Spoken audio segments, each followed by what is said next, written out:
मेरे चैनल में आपका स्वागत है। अगला वीडियो देखने के लिए चैनल को सब्सक्राइब करें और घंटी आइकन दबाएं और निश्चित रूप से वीडियो को अंत में देखें और एक टिप्पणी छोड़ें।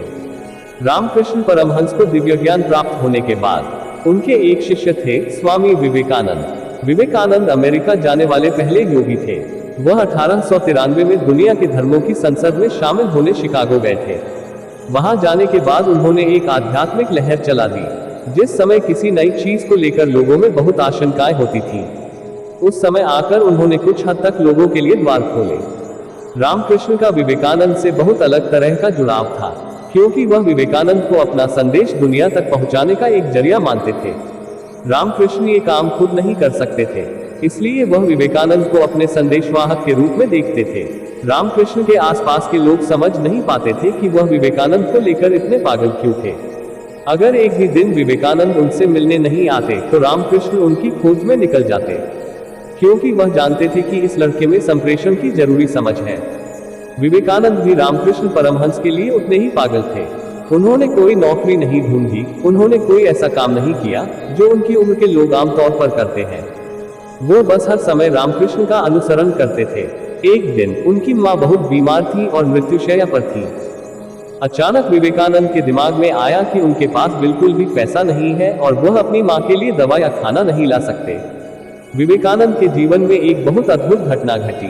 एक दिन उनकी माँ बहुत बीमार थी और मृत्युशैया पर थी।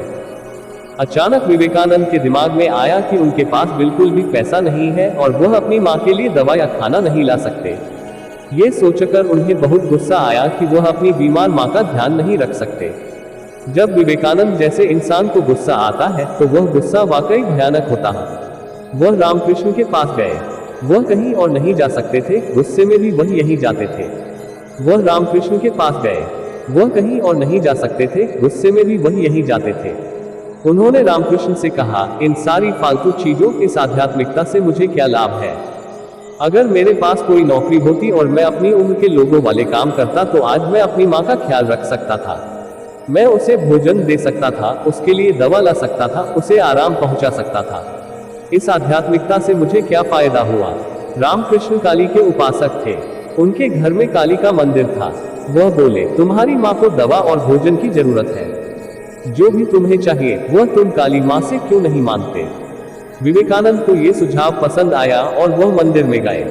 एक घंटे बाद जब वह बाहर आए तो रामकृष्ण ने पूछा, क्या तुमने माँ से अपनी माँ के लिए भोजन, पैसा और बाकी चीजें मांगी। विवेकानंद ने जवाब दिया, नहीं, मैं भूल गया। रामकृष्ण बोले, फिर से अंदर जाओ और मांगो। विवेकानंद फिर से मंदिर में गए और 4 घंटे बाद वापस लौटे। रामकृष्ण ने उनसे पूछा, क्या तुमने माँ से मांगा। विवेकानंद बोले, नहीं, मैं भूल गया। रामकृष्ण फिर से बोले, फिर अंदर जाओ और इस बार मांगना मत भूलना। विवेकानंद अंदर गए और लगभग 8 घंटे बाद बाहर आए। रामकृष्ण ने फिर से उनसे पूछा, क्या तुमने माँ से वे चीजें मांगी। विवेकानंद बोले, नहीं, अब मैं नहीं मांगूंगा, मुझे मांगने की जरूरत नहीं है। रामकृष्ण ने जवाब दिया, यह अच्छी बात है। अगर आज तुमने मंदिर में कुछ मांग लिया होता तो यह तुम्हारे और मेरे रिश्ते का आखिरी दिन होता। मैं तुम्हारा चेहरा फिर कभी नहीं देखता, क्योंकि कुछ मांगने वाला मूर्ख यह नहीं जानता कि जीवन क्या है। मांगने वाला मूर्ख जीवन के मूल सिद्धांतों को नहीं समझता। प्रार्थना एक तरह का गुण है। अगर आप प्रार्थनापूर्ण बन जाते हैं, अगर आप आराधना में हो जाते हैं, तो ये होने का एक शानदार तरीका है।